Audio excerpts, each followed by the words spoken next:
Hey guys, my name is Ben and welcome back to another video. Today I'm going to run you guys through what I am roughly paying in running costs for this Audi R8. The question I get asked the most is, because I am rather young, I'm only 25, people tend to ask, how much is the insurance? Now, people tend to think that with a car like this, that I'm going to be paying through the nose in insurance prices. However, that's simply not the case, and weirdly, this is actually cheaper to insure than my E92 M3 was. So in this video, I'm essentially going to talk to you guys about tax, fuel, general running costs, and the big one, which is insurance. This may be quite helpful to you guys if you're in my position or thinking about buying one of these cars. I know this video definitely would have helped me before I purchased this car. So let's jump in the Audi R8, go for a spin and talk costs.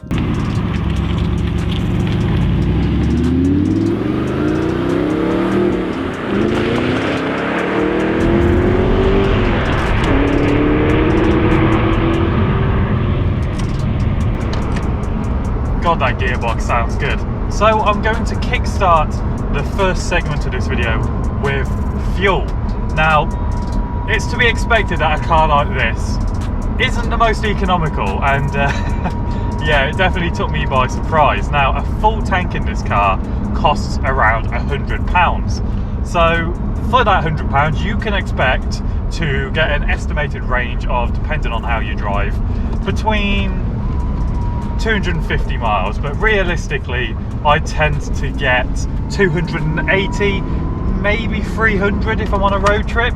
So yeah, it's not the best, and it certainly does drain your wallet very, very quickly. However, it's a 4.2 litre V8 mid-engine supercar, so it is to be expected, and once you're in the car, you just downshift.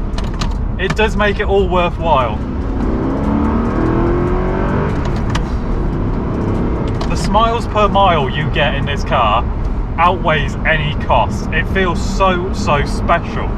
Now, another big factor is the road tax, and it's actually pretty much the same as my E92 M3. I pay it monthly and is around 600-ish quid a year, which equates to around £51 a month. So that is another cost to take into consideration with a car like this. Now, obviously there are way more maintenance costs to take into consideration with this car. I personally haven't had to experience them yet, purely because I've only had the car just over a month or so, but as soon as those figures come in and I have to start replacing certain things, I will of course make a video for you guys just running through the general cost. But as a kind of guesstimate, things like tyres, very expensive. The rear tyres on this are 295s, and I've been doing a few bit of shopping because they are a little bit low, and they tend to be around £250 a tyre, so around 500-ish quid for the rears alone. The fronts are pretty good, they're pretty much brand new. Things like servicing as well. Again, the service for this car is due in April, so I haven't yet done it, but judging by the old invoices, you should expect to pay around £350 to £400 for the oil and filter change, depending on where you go.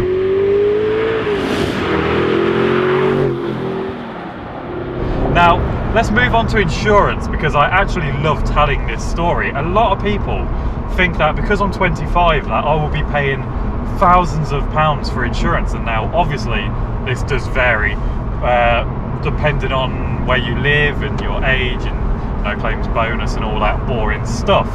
Now, weirdly, my M3 cost 900 quid for the year. This car cost 750, which is mental. And what took me by surprise is I normally insure all my cars with my mum and my dad on the policy. That seems to be the cheapest way. However, in this instance, having my mum and dad on was coming around 800 to 850. I thought that was pretty good, so I was going to go ahead and purchase the policy. I'm with Admiral as well, by the way. But as my mum lives in Spain and has a Spanish driver's license, it wasn't accepting her driver's license number. For some reason, it was asking me for it. No idea why never happened before. So I deleted my mum off the policy, and my policy went up to around £1,000. So I wasn't having any of that. So as a complete joke, I put my girlfriend on the policy, and bearing in mind I was getting quotes of the cheapest I got it with my mum and dad was £780. Putting my girlfriend on the policy dropped it to 750 quid, which to me doesn't make any logical sense. She's a year younger than me, so she looks really offended, I'm so sorry. She's a year younger than me, she's 24, so we've got a 25-year-old as the main driver, my dad and a 24-year-old on the policy. It's 750 quid. I am blown away by that figure. I'm very happy with that. It is so cheap, and it was definitely cheaper than the renewal price of my M3. I hope you know I'm a very good driver. That's why it's so low. I've just been informed that my girlfriend is a very good driver, and that is in fact why the price was so low. Isn't that right? Yeah. That's it, right? So there we have it then, guys. I hope you found this video entertaining and useful. Hopefully it's something to consider if you're looking to purchase an Audi R8 yourself.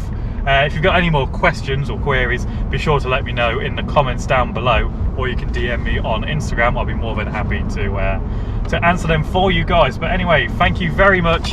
That gearbox is ridiculous, I love it.